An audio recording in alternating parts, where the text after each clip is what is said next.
Hi, this is the Social Jello with Angelo show. My name's Angelo. I'm a social scientist, surfer, martial artist, and a whole lot of other things. Coming to you live from Kasai City, Japan, the Social Jello with Angelo show. What's up? And welcome to another episode of Social Jello with Angelo podcast. I'm here with martial artist, author, historian, podcaster, lover of life, Daniele Bolelli. It can be a long introduction. Google Daniele Bolelli. There's a lot of stuff he's involved in. I know him from his History on Fire podcast, as well as his Drunken Taoist podcast.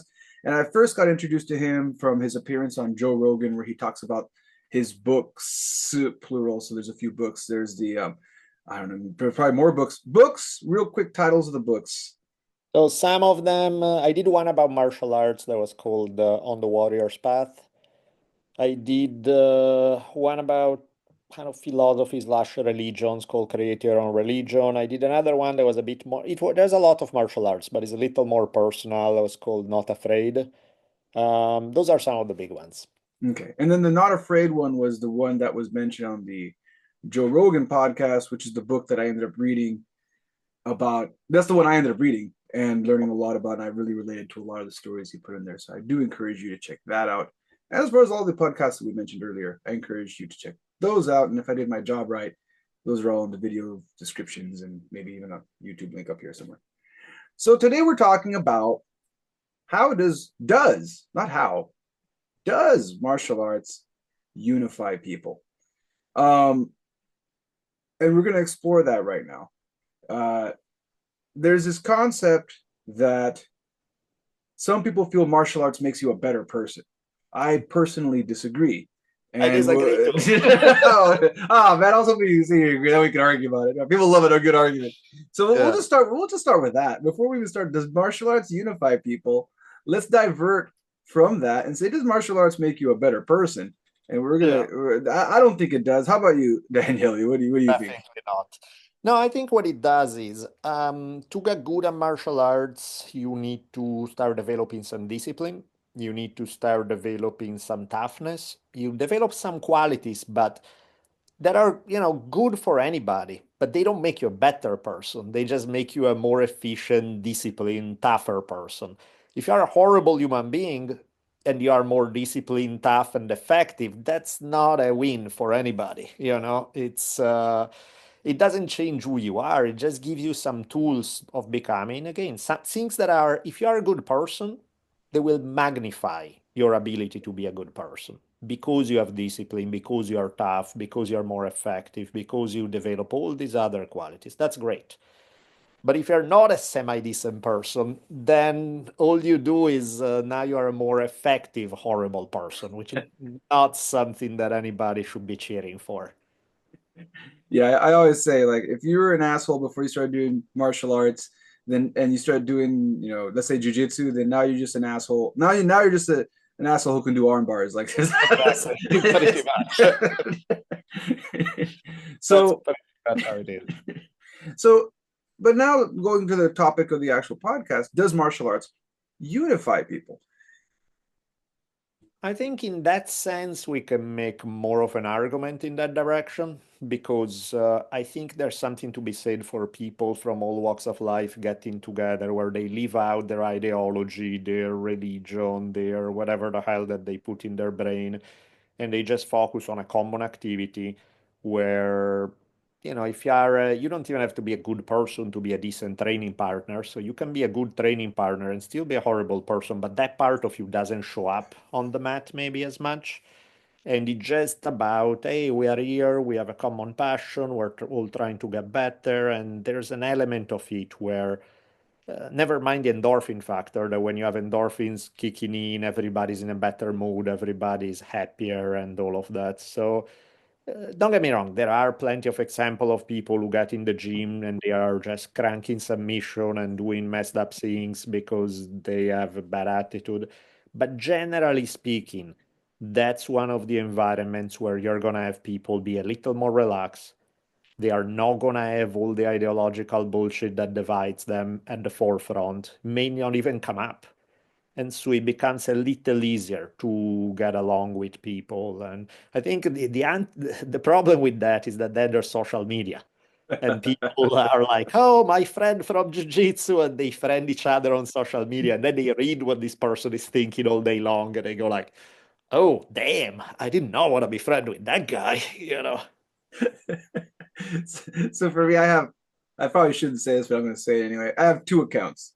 I have my shit posting account, and then I have my professional account. And I let everyone know, stay away from the shit posting account. It's like that meme. I forgot what movie it's from. It's like, you don't want any of this. don't come here. You don't want any of this. Yeah. You don't want any of this. It's not worth it. And it's mostly just an account where I post jokes and memes. I don't actually say anything. But yeah, that there is that element, right? You meet someone in class, you come to their social media, and me personally, the way I run my professional site, even my shit posting account, I actually don't say much. You're actually on my shit posting account. It's just memes. It's just memes, and that's why no one really argues. It doesn't get that much attention. It's just mostly me memes and letting. I think the bigger problem about that account is that I let anyone in. Yeah. I let anyone in, and then I kind of watch. Just because I live in Japan, I want to know what's going. Like, what are Americans thinking? So that's what it's kind of like a social. That's a terrible thing to ask. Question. You don't want to know the answer. Well, I mean, I felt. How did this happen? Okay, I'm gonna stick it to martial arts. Yeah. So like, because I do believe what you just said. You train with people, you get closer to them. They have different backgrounds. They have different ways of thinking.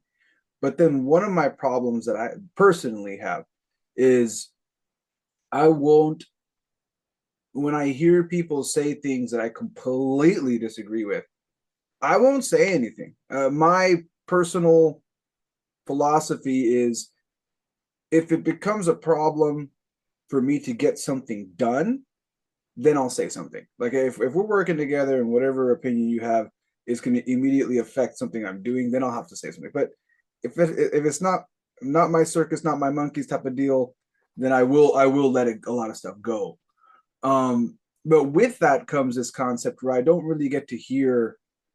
Well, I really don't get to say what I'm actually thinking, and I also don't get to hear how the person will react if they were actually challenged in the first place. There's a few people I can have that process with, Sure. but the mat is definitely not the place that I'm.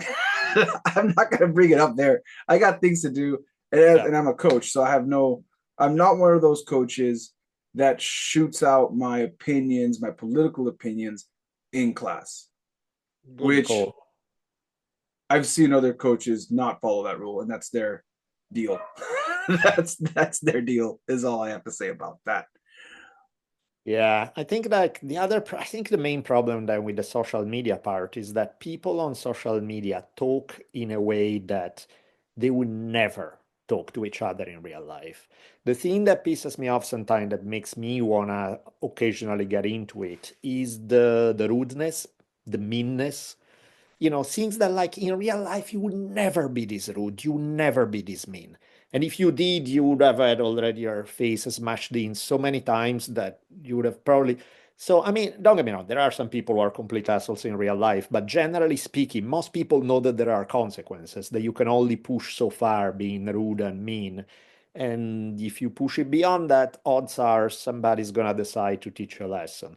Online, there's none of that. So people let out their absolute wars in a communication that's really, very kind of like a bowling style. And that's when you see that stuff, and it's like maybe it is the guy that you trained with, and he was, semi-decent as a training partner, pleasant enough. You're not friends, but you can get along on the gym. And then if you see that, you're like, you know what? Maybe not. And that's where I think that's why there should be a big difference between the people you let into your life, especially in social media. Because even that same person who's obnoxious on social media, if you just had you grab some food together right after training, they would probably be semi-decent. It's when it goes behind the computer screen that people's absolute worst tendencies emerge. So Moral of the story, don't be friend on social media your training partners. So yeah, it's so yeah. Touching on that same vein, there's a lot, and I think this. I studied, my background's in psychology, so one of the first things I always think about is we're living through a technological revolution right now, Mhm. and you're a historian, so you know exactly what I'm talking about. And I think I forget it now. I've listened to too many history books and too many history podcasts, and now I'm just gonna cross everyone's quotes. And maybe you didn't say this, so if you didn't say this, go ahead and say I didn't say that. If it's But a cool quote, I'll claim. you're I'll gonna claim claim it. it. You're gonna claim it. You're gonna Yeah. claim it. What's up? Real quick, this episode is brought to you by the Pit.tv. If you want to train with a UFC coach, why not train with the best? Chuck Liddell's coach has an online program where you can work through his entire system, learn all his secrets about how to train and how, at the end of it, how to teach people to get into the UFC, to do MMA properly. Hit up the Pit.tv for more information. People don't know when they're living through a revolution. People don't know when they're Not mine, living but through it's okay. not mine, but it It's not makes yours. sense. It makes sense. Okay. I'm gonna say Daniele said that because he Correct. agreed with Why not? it. It's a good quote. Why not? So people don't know when they're living through a revolution. So right now, when people were living through the industrial revolution, they had no idea. They just Yeah. had all the Sure. machines came in, no more horses, and people had to adapt. And now in 2024, we look back at that time period and say, oh yeah, that's the industrial revolution. Right now, we're going through a technological revolution, and I don't think people realize it. Because I mean, there no offense to people, they didn't realize they were going through it in the industrial age. Yeah. Why would they realize that now? And you see the repercussions of that. Australia already banned social media use. They made it a law. Anyone under 16 cannot use social media because Yeah. they're already seeing higher rates in suicide, higher rates in depression, all these issues that are coming up from it. So, yeah, what are your thoughts on that? I mean, yeah, I think the problem is that if you look from the 1800s to today, like let's say the last 200 years, the speed of change in the last 200 years has been insane and progressively more so. Because, life at the beginning of the 1800s compared to 1850, okay, it was changing, it was definitely changing in big ways. But then from 1850 to 1900, even more so, 1900 to 90, it's like every 50 years is like 300 years have gone by. So it's happening more and more so. I mean, it's like we are barely getting used to internet in a way that I think most people still aren't, let alone with social media, let alone most people still haven't figured out what's a healthy way to use this technology, hence exactly what you described, crazy high level of loneliness, crazy high level of depression, suicide that are constantly growing. If you look at the statistics over the past few years, they are atrocious in that regard. And so clearly we haven't figured out a way to incorporate these technologies in a healthy way. Now, the technologies themselves are not bad or anything. They can actually be really good, but they haven't been around enough for us to catch on and figure out, okay, we need to use them this way, but not that way. And the problem is that while we are dealing with that, we have constantly new technologies popping up. So, I mean, internet changed everything and we haven't figured it out yet. And now there's AI that's going to change everything. And then there's like the speed at which this stuff is happening is such that I don't think we're catching up at all. And, it's actually compounding the effect because it's more and more and more of these things in a way that it just feels overwhelming. So I think, yeah, most people are maybe not most, but extremely large of people are losing their minds because of this stuff. I mean, even if you just keep it simple, like look at this, there was this statistic that I saw over the last 20 years. The percentage of people in US who reporting having zero friends. I don't mean like one or two crappy friends that you see every 2 months or something. I mean, no friends, zero total, has gone up fivefold in the last 20 years. It went from being like 3% or men or something to being 15% of men. 15% of men and slightly less for women. That's like tens of millions of people in US who have absolutely nobody in their life that they are friends with. that should be like emergency number one, right? That's like a sign of something horrible that happening. And it's happened in the last 20 years, basically in social media. Like the rate went from really small, problematic, but small, like 3% to being 15, which likely means since the curve is going up like this, I would dread to see what it looks like in 10 years from now. And and I don't want to sound like all doomsday-ish, but a great book to talk about. Where you just that whole AI thing, the singularity is nearer, by Mhm. Rick Kurzweil goes over some really great points because that guy's been talking about stuff AI, and AI is actually a lot older than people realize, um, and the basis of that. So you really should check that out. And it's on one hand, yes, suicides, everything's going up. On the Yep. other hand, everything's going down. That's the crazy thing. Like, so child mortality rate, the chances of you dying of starvation, Sure. all around our living conditions as a species is skyrocketing. And it's becoming, I mean, it's at the same time with the suicide rates, like we're becoming, it's like we always have to have some sort of tiger in the bushes. Like we always have to have something to fear, something to threat. So we are becoming our own threat. We are our own threats. Like the chances of people always would, Americans always are terrified of the home invasion. If you talk to any martial artist on the mat, most of them are there because they're terrified about a home invasion. A lot of Sure. them. Like I'm terrified about home invasion or being attacked or my family being attacked or my daughter, someone got to protect them. And the self defense industry, I did a great podcast with Ramsey Dewey about this, about how the self defense industry tends to prey on people who feel vulnerable to being attacked, but in reality, the chances of you being attacked are really low. Then, Yeah. statistically speaking, you're most likely going to either die in a car accident or commit suicide. Those are like the top two killers of human beings across the planet. But people, it's not as scary as someone, you know, coming after you. Um, so yeah, Yeah, no, I mean it's one of the things that is like we have clearly done a fantastic job at improving some aspects of conditions of life. There's no argument about it, you know. Like if I remove these magic pieces of glass on my eyes, I don't see a thing. It's like that's awesome, that's nice, I like it. There are obviously huge advantages, but we have completely forgot to integrate the technological things that should make life better in a way that actually does make life better. Because you know, if you fix problem A, you fix problem B, you fix problem C, that looks fantastic. Why then you have a bunch of people who are killing themselves, who are lonely as hell, who are depressed as hell? Clearly, something hasn't integrated between the outcome of doing something that fixes a problem and leading to that actually making people feel happier. And in that sense, I do think that bringing it back to martial arts, that's one of the places where I think having a place like a dojo where you go train X number of times a week, you see the same people.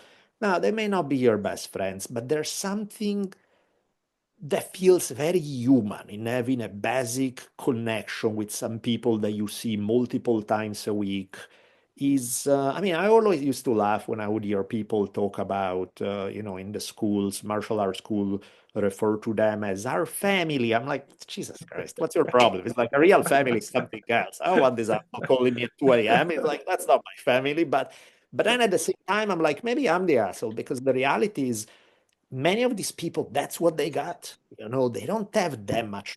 Maybe they do have a family, but it's like there's not, they don't have much social life. They don't have, so that little bit is actually goes a long way. No, it's not a substitute for a real family. It's not a substitute for a real community that goes way deeper than what happens in a dojo. Hey, but it's a lot better than nothing, you know? So there's something to be said for the mental health factor of martial arts. And not even because you get more confident or whatever, it's because just you connect with other human beings, which is extremely healthy, particularly in an age like what you're saying, that is going progressively more in the direction of technologies that isolate us more and more, where you just never want to get out of the house. yeah, and I think another great book on that that touched on that, *Sapiens: A Brief History of Humankind* by Yuval Noah Harari. He talks about how, and he, if you, it's a great book. I do a lot of audiobooks. It's a long listen, like 8 or 10 hours. But towards the end of it, he starts talking about after he catches you up to humankind as a species, which is a really interesting way of bringing history and psychology. He wrote it out as looking at us as a species, not so much one country, but the entire thing as sapiens. And at the very end of his book, he talks about how communities, after he brings us to now, to this era, communities were a very big part of most of human history. Yep. Up until medieval period, a small community was how you got most things done before the states came in, before things went from, not to say the other systems are any better, okay, but let me get that out there real Sure. quick. But Sure. there was this idea where you did have small communities. Everything was done between your family, another family, and the local community did everything. And yeah, they worked with a greater state that wasn't controlled by capitalism at the time, it was controlled by monarchies. But there was a sense of community. Were things better? Arguably, definitely no. but Yep. but that sense of community before that time period, that's how everything was done for centuries. That's how things were done. So Yep. as a human species, that's not something we can just disregard and be like, yeah, well, things are better now. Hey, I have my computer. I can talk to Daniele Bolelli across the Pacific Ocean from Japan, and things are better now because we have all this technology, and not acknowledge the idea that the way we biologically have ran for centuries is with small communities of like 10 or 15 people. Yep. And martial arts puts you in that again. You're back into something, you're tapping into something that as humans we normally ran with. We normally had a small community. And he talked about how a lot of the communities that we have now are imagined communities because Yep. humans needed to replace a community with something. And I think that's where social media might be messing things up because it's an imagined community. It's not, like you just said earlier, it's not, I can say things and not have the repercussions of someone in Yep. my face where I would in a small 5 to 10 community. You wouldn't say things to your drunk uncle who goes off about things that you don't agree with politically. You Of wouldn't course. you wouldn't bring that up at the dinner table, but if you see him say that on social media, you're more apt to say it. And that's where our imagined communities, I think, are being torn apart. And Mhm. that's where martial arts kind of helps us bring it back together. Because I mean, like you said earlier, yeah, I know we started the conversation with an asshole who can do arm bars, but at the same time, if I can do an arm bar better than that asshole, it's gonna it's gonna even things out a little Yes. bit. Yeah, no, I think it's, I mean, again, it's very much swimming against the current because, the society and where history is going is in direction of extreme isolation and loneliness being the plague of mankind in many ways. And we're not built for that. We're simply, that's not how we're wired. When you spend like 99% of the time we've been around as human beings as a small scale community, you don't just get rid of that and expect people not to flip out. Of course, it's like that's what we have been wired mentally forever.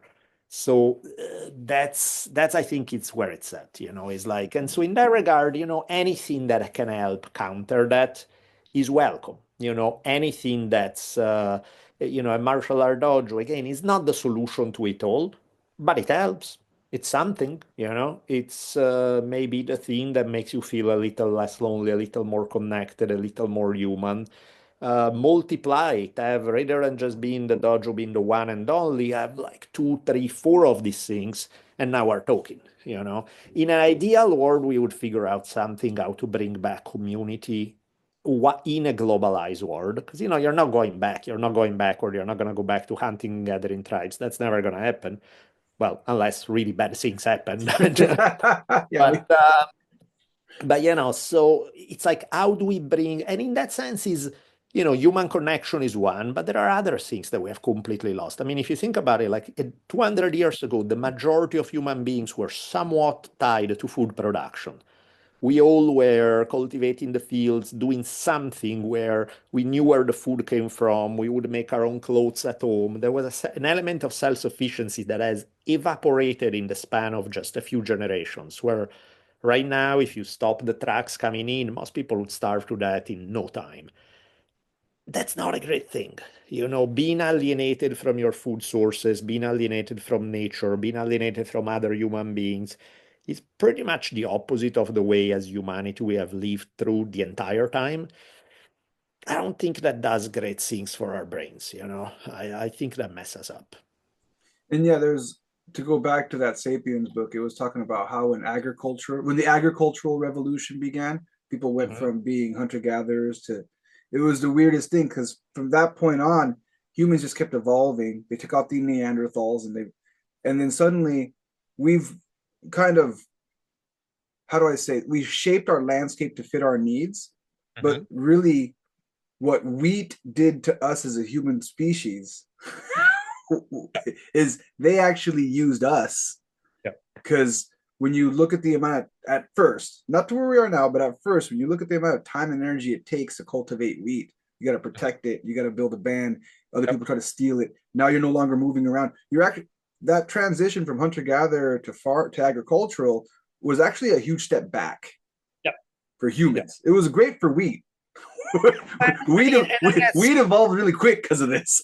I guess to complicate it a tiny bit is I agree. I tend to think that some of the advantages of that lifestyle, like, I mean, even if you look at physical health, most early farmers were shorter, stockier, more susceptible to diseases than hunters and gatherers.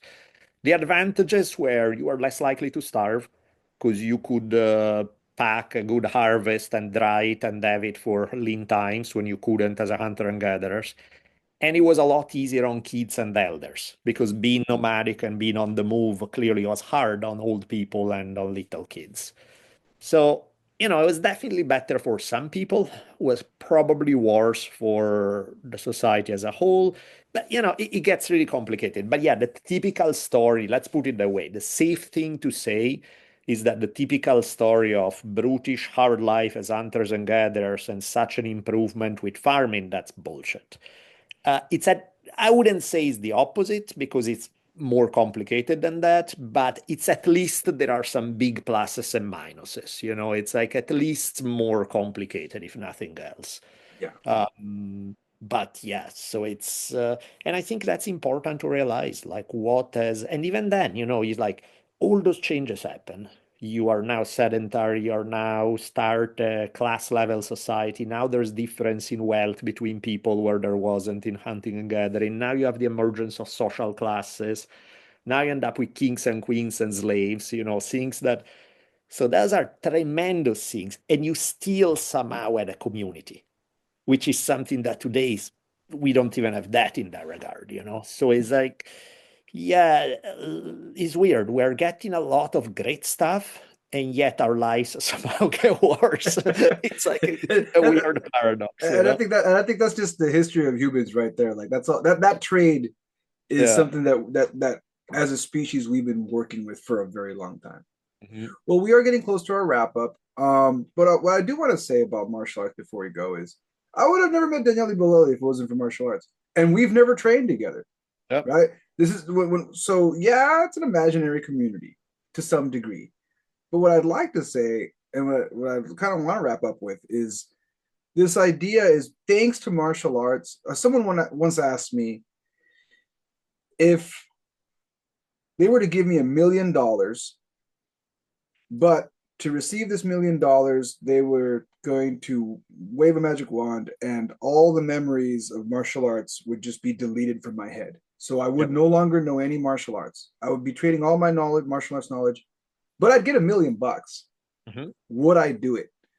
And I, without hesitation, was like, no, no, not Right. even for $1 million. I think the number would have to be a lot higher for me to make that trade. A lot higher, No, not for a but million. maybe not even, because the thing is that if you remove all that stuff, it's not just the martial art technical knowledge, which is like, sure, give me the million. Who cares? I'll forget about armbars. I'm cool with that. It's more all the training, all the time on the mat shaped who you are. It shaped your way of thinking. It shaped how you are emotionally, how you are with other people, how you. So it's kind of like we give you a ton of money. Would you want to be somebody else? It's like, Not really, that's a little much because you have no idea what you would be without something that has been a formative experience for you for so long. So yeah, technical knowledge, I'll trade it. The other stuff, no. Yeah, no, yeah. I'll be a white belt again as long as I Yeah, can keep the memories. But if it's all gone, then no yeah. way. And that's really what we're touching on. So Daniele, thank you so much for coming out, sharing your thoughts on this process. Does martial arts unify people? What do you think? Go in the YouTube comments. I probably should have opened with that, but I'm not the best YouTuber. So I'll end with that. And for you 6 people that watch the whole show, you can go ahead and put your comments down there. It's much appreciated. Social Jello with Angelo podcast, one of these a week. I do encourage you to once again check out the Drunken Taoist podcast and the History of On Fire podcast. Do you have another podcast that I'm missing here? That's it. That's what Okay, I got. that's it. Those are the 2 podcasts. Check them out. History on Fire. I know there's a few episodes on YouTube, but primarily I've been getting those from Patreon. That's where Yeah, I've been so no, doing. I But mean, you can find them. Most of the episode you can find them everywhere. They are on okay, Spotify, they are on Apple, they are wherever. I okay, put a few on YouTube, but primarily they are wherever you listen to podcasts. okay. Then I do like the Patreon stuff they are referring to. I put bonus episodes there. For people who are like, sure, I'll give you $5 a month. I'll give them some ad-free version of the episodes, and then bonus stuff. And then what I'm going to say is for anybody who's really into history, $5 a month. I mean, I spend $15 a month for my audio books, and for $5 a month, it's like a constant supply of different history. He covers martial arts history, also covers different subjects, international history. So it's really great. If you want to check that out, I really do encourage you to do that. All right. Catch y'all next time.